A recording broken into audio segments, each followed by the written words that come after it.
चुनाव में नरैनी विधानसभा की तैयारी करके प्रत्याशी रहे। बसपा के बहुत पुराने कद्दावर नेता है। 2022 का चुनाव बघेरू से लड़े और उनके साथ बहुत सारे लोग आज दलबल के साथ शामिल हुए हैं।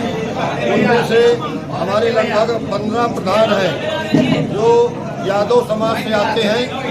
उसमें से 12 वापी से लेकर के अभी मैंने नाम पढ़े हैं, आपको सूची दे देता हूँ।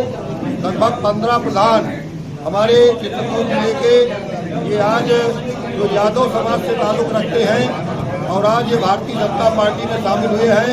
और राम सेवक शुक्ला जी के साथ सैकड़ों लोग आज बहुजन समाज पार्टी छोड़ करके शामिल हुए हैं और समाजवादी पार्टी छोड़ करके लगभग 15 यादव प्रधान उनके साथ तमाम लोग शामिल हुए हैं। जिस तरह आपको गली गली जाकर माफी मांगना पड़ रही है, क्या वजह है, क्यों माफी मांगना पड़ रही है? देखिए, माफी मांगना, इंसान जो है जानवर कभी माफी नहीं मांगता, अपनी गलती का एहसास नहीं करता।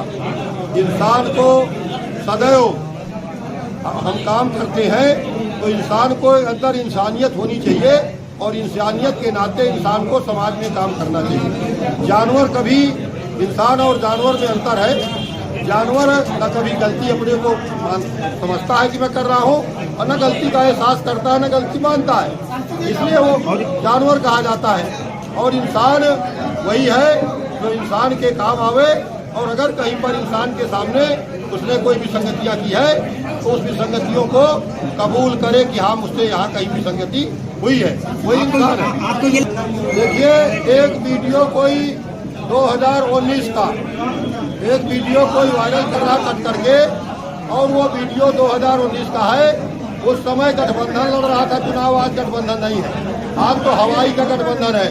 गठबंधन उस समय बसपा सपा का 19 में था और एक सजाती नेता यहाँ पर चुनाव लड़ रहे थे कांग्रेस पार्टी से। मैं एक कार्यक्रम में गांव में कुर्मी बिरादरी के गांव में था और उनको कह रहा था कि आप भाई आई के चक्कर में पड़ के वोट बांटोगे तो बेकार हो जाएगा वोट। आपको अगर आर.के. पटेल को हराना है तो आप जब इकट्ठा होकर के सारा वोट गठबंधन के साथ खड़े हो जाओगे तभी कुछ गठबंधन मजबूत हो पाएगा। लड़ाई में गठबंधन है। ये मैंने उस समय 2019 में ये बातें कही थी और 19 में मैंने ये बात जब कही थी तो उस समय के चुनाव के परिप्रेक्ष्य में मैंने कही थी।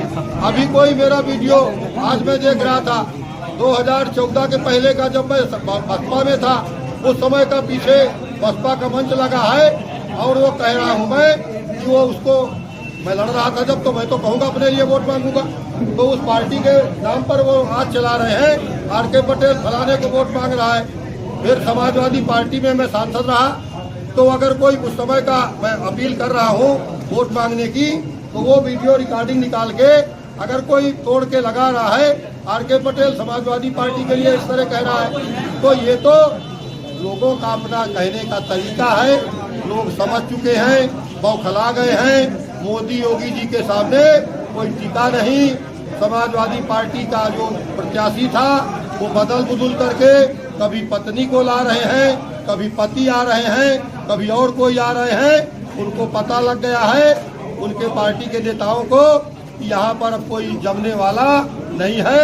जब सपा बसपा का गठबंधन था, गठबंधन में यहाँ से हाथी साइकिल एक साथ थे तो उड़ गए हैं। अब साइकिल वाइकिल जमने वाली नहीं है और हाथी का तो एक विधायक तक नहीं जीता अभी 2 साल पहले। तो अब लोकसभा में सवाल ही नहीं होता है कि उत्तर प्रदेश में कहीं खाता खुल जाए, उसका सवाल ही नहीं है। तो आज सारे बहुजन समाज पार्टी के पुराने कार्यकर्ता, समाजवादी पार्टी के सारे कार्यकर्ता आज मोदी योगी जी के नीतियों के साथ खड़े हैं। लेकिन आप इसी बहकावे में न रहिए। और सबसे ज्यादा वैसे तो हमारे आसाराम विश्वकर्मा जी हैं, हमारे ठाकुर साहब बहुत सारे साथी हैं, लेकिन और सांसद जी जिस प्रकार से प्रेम नहीं करते होंगे जिस प्रकार से मैंने अपने साथियों को ट्रेन कहा, आसाराम भाई कहाँ है, खड़े हो जाए। मैंने कहा आसाराम भाई जान लगा देना है, आप चिंता मत करो, किसी को गाँव समासीन के हैं, तुम्हें पड़ोसी है, मगर पड़ोसी की चिंता झाड़ तक हो काम होगा।